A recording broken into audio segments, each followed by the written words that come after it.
សួស្តីទាំងអស់គ្នាថ្ងៃនេះខ្ញុំសប្បាយចិត្តមែនទែនដែលតំណាងឲ្យក្រុមហ៊ុន Check In Me បានចូលរួមនៅក្នុងកម្មវិធីរបស់ Cambodia Startup Accelerator Demo Day ដែលជាលក្ខណៈអន្តរជាតិដែលមានការចាប់ដៃគូសហការរវាង Khmer Enterprise ក៏ដូចជា C-Star ដែលជាស្ថាប័នអន្តរជាតិមួយ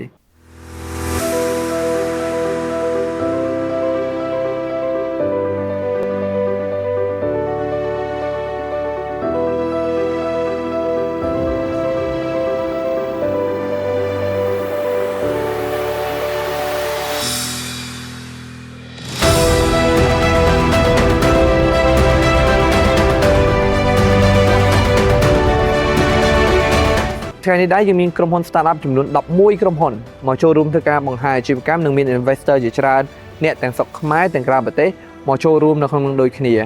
ហើយកុំភ្លេចទៅទស្សនាជាមួយខ្ញុំទាំងអស់គ្នា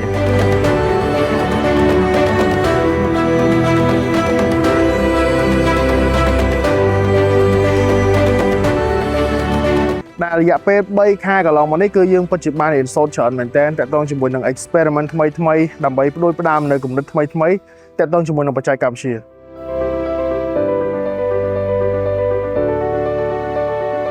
អ្វីដែលខ្ញុំចូលចិត្តបំផុតនៅក្នុងកម្មវិធីនេះគឺ mentoring ហើយតាក់ទងជាមួយនឹង mentor របស់ពួកយើងគឺគាត់មកពីបណ្ដាប្រទេសផ្សេងៗនៅលើពិភពលោកដូចនេះដែរនៅក្នុង Check In Me របស់យើងផ្ទាល់គឺយើងមាន mentor មកពីប្រទេសអង់គ្លេសហើយគាត់ពិតជាបានធ្វើការ support យើងហើយគាត់មាន strategy ជាមួយនឹងយុទ្ធសាស្ត្រជាច្រើនដើម្បីធ្វើឲ្យពួកយើងទៅដល់គោលដៅ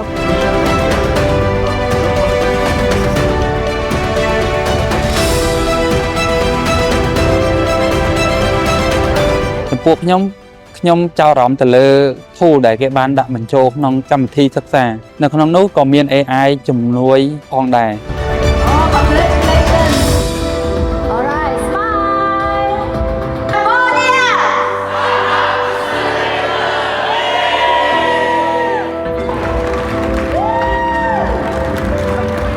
ជាចុងក្រោយខ្ញុំសូមថ្លែងអរគុណដល់ Khmer Enterprise ដែលបានរៀបចំកម្មវិធីដ៏ពិសេសនេះហើយខ្ញុំសង្ឃឹមថានឹងមានកម្មវិធីល្អបែបនេះជាច្រើនទៀតសម្រាប់ Startup នៅក្នុងស្រុកខ្មែរនាពេលអនាគតអរគុណ Check In Me គឺជាសេវាកម្មស្រង់វត្តមានបុគ្គលិកប្រើជំនួសម៉ាស៊ីនស្កេនមេដៃ